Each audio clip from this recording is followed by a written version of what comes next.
भारत रूस दोस्ती का सच, जयशंकर ने यूएन को क्यों घेरा? भारत की 150 सैटेलाइट्स की नई रणनीति ग्लोबल अफेयर्स। क्या रूस ने भारत के साथ दोस्ती के ऊपर क्या बोला है? डोनाल्ड ट्रंप की स्टेटमेंट के बाद रूस भारत के विदेश मंत्रालय की स्टेटमेंट का इंतजार क्यों कर रहा था? पहलगाम से सीख लेते हुए यह 150 सैटेलाइट्स का क्या मामला है? और जयशंकर सर ने यूनाइटेड नेशंस की आलोचना क्यों की है? काफी सारी इंपॉर्टेंट अपडेट्स आ रही हैं, जो आपको मेन स्ट्रीम के न्यूज चैनल्स के ऊपर भी देखने को नहीं मिलेंगी, इसलिए वीडियो को एंड तक देखिएगा। भारत, अमेरिका और रूस का ऑयल डिप्लोमेसी। सबसे पहले बात करते हैं भारत और अमेरिका को लेकर।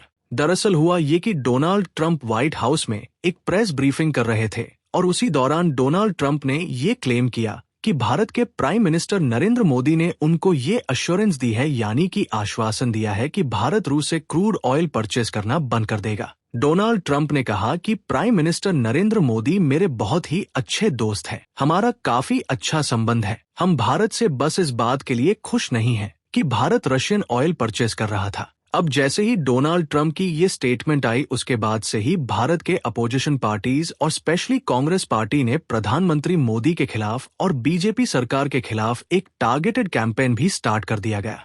कुछ एक्सपर्ट्स ये दलील देने लगे कि क्या पता अमेरिका के साथ ट्रेड डील फाइनलाइज करने के लिए भारत रूस से क्रूड ऑयल परचेज करना बंद कर दे या फिर कुछ समय के लिए कम कर दे। लेकिन इन सबके बीच भारत सरकार के विदेश मंत्रालय ने भी एक नवी तुली सी न्यूट्रल स्टेटमेंट जारी कर दी है। विदेश मंत्रालय के स्पोक्सपर्सन रणधीर जायसवाल सर ने एक बयान जारी करके कहा है कि भारत ऑयल और गैस का एक बहुत ही बड़ा इंपोर्टर देश है। हमें बड़ी मात्रा में ऑयल एंड गैस इंपोर्ट करना पड़ता है। हमारी हमेशा से यही प्राथमिकता रही है कि इंडियन कंज्यूमर्स के हितों को प्रोटेक्ट किया जाए, स्पेशली जब एनर्जी प्राइसेस ग्लोबल मार्केट में ऊपर नीचे होते रहते हैं। हमारी इंपोर्ट पॉलिसी का मेन गोल और ऑब्जेक्टिव अभी भी यही है, यानी कि भारत आगे भी इंडियन कंज्यूमर्स के हितों को प्राथमिकता देते हुए जहां से सस्ता ऑयल मिलेगा वहां से परचेज करेगा। इसके आगे भारत ने कहा कि हमारी एनर्जी पॉलिसी के दो मेन टारगेट्स हैं, एक एनर्जी के दाम स्टेबल रखना और दो सप्लाई को सिक्योर रखना। इसके लिए हम अपने एनर्जी सोर्सेस को अलग अलग देशों से लेते हैं ताकि मार्केट के हिसाब से एडजस्ट कर सके। जहां तक अमेरिका की बात है, हम कई सालों से यूएस एनर्जी खरीदने के ऑप्शंस को भी बढ़ा रहे हैं। पिछले 10 सालों में इसमें काफी प्रोग्रेस हुई है। अभी की यूएस गवर्नमेंट और करंट एडमिनिस्ट्रेशन ने भी भारत के साथ एनर्जी पार्टनरशिप और भी स्ट्रॉन्ग करने में इंटरेस्ट दिखाया है और इसके ऊपर दोनों देशों के बीच बातचीत अभी भी चल रही है। यह कहा है भारत के विदेश मंत्रालय ने। ना ही डोनाल्ड ट्रंप की स्टेटमेंट के ऊपर स्टैंप लगाई और ना ही ट्रंप की स्टेटमेंट को रिजेक्ट किया, लेकिन ये क्लियर कर दिया कि भारत की सरकार इंडियन कंज्यूमर्स को प्राथमिकता देगी और आगे भी हमारी सेम पॉलिसी रहेगी और जहां से सस्ता क्रूड ऑयल मिलता रहेगा भारत वहीं से ही परचेज करेगा। रूस की प्रतिक्रिया और भारत की कूटनीतिक जीत। नेक्स्ट अपडेट आ रही है रूस और भारत को लेकर, क्योंकि रूस ने भी डोनाल्ड ट्रंप की स्टेटमेंट और दावे के ऊपर कमेंट किया है। दरअसल रूस के विदेश मंत्रालय से जब पूछा गया कि डोनाल्ड ट्रंप के अकॉर्डिंग प्रधानमंत्री मोदी ने प्रॉमिस किया है कि भारत रूस से ऑयल परचेज करना बंद कर देगा, इसके ऊपर रूस के विदेश मंत्रालय ने बयान जारी किया, जिसमें रूस के स्पोक्सपर्सन दमित्री पेस्को ने कहा कि हम भारत और चाइना के विदेश मंत्रालय की ऑफिशियल स्टेटमेंट्स के ऊपर भरोसा करते हैं और वो स्टेटमेंट पब्लिकली अवेलेबल है और उन्हीं के ऊपर रूस अपनी पोजीशन बनाता है। यानी कि भारत के विदेश मंत्रालय की स्टेटमेंट से रूस संतुष्ट है और डोनाल्ड ट्रंप से ज्यादा वो भारत या फिर चाइना के विदेश मंत्रालयों की स्टेटमेंट के ऊपर विश्वास करना पसंद करेंगे। इसका मतलब है कि डोनाल्ड ट्रंप की स्टेटमेंट को कोई भी सीरियसली नहीं ले रहा है। रूस तो दूर तक नहीं। जयशंकर सर ने यूएन की आलोचना क्यों की?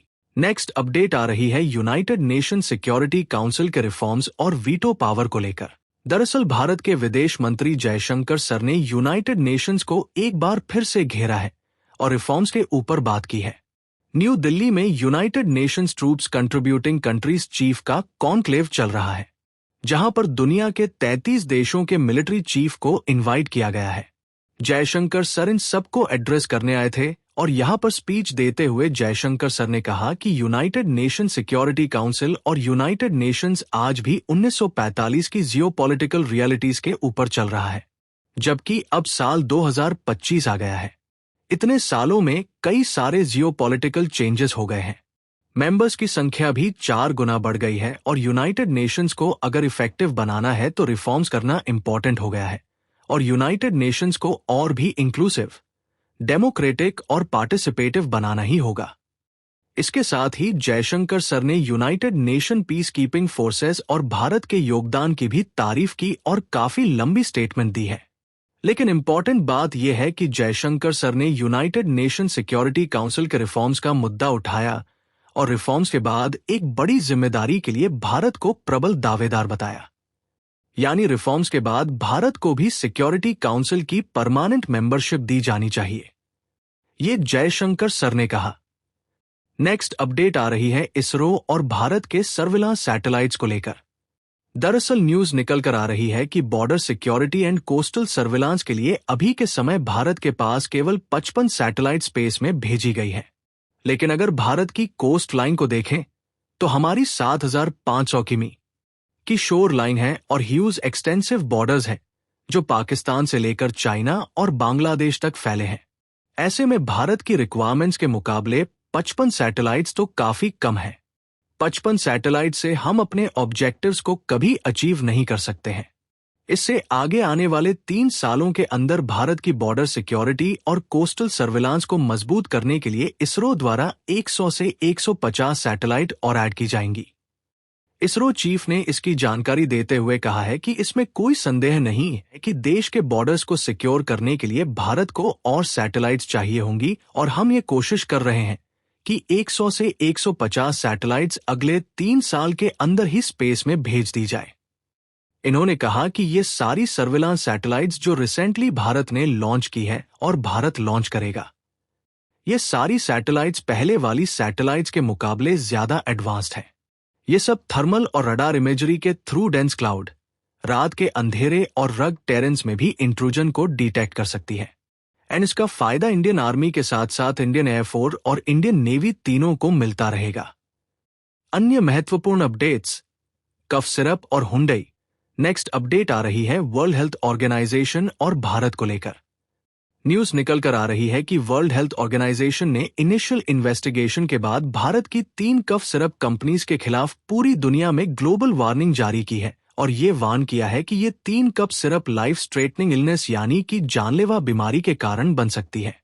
इन तीनों कंपनीज के प्रोडक्ट में डायथिलीन ग्लाइकॉल नाम के टॉक्सिक केमिकल की एक्सेस क्वांटिटी मिली है, जिसके बाद WHO ने दुनिया भर के सभी देशों में मेडिकल अथॉरिटीज से कहा है कि अगर उनको उनके देश में इन 3 इंडियन कंपनीज के कप सिरप का स्टॉक मिलता है तो तुरंत WHO को रिपोर्ट किया जाए।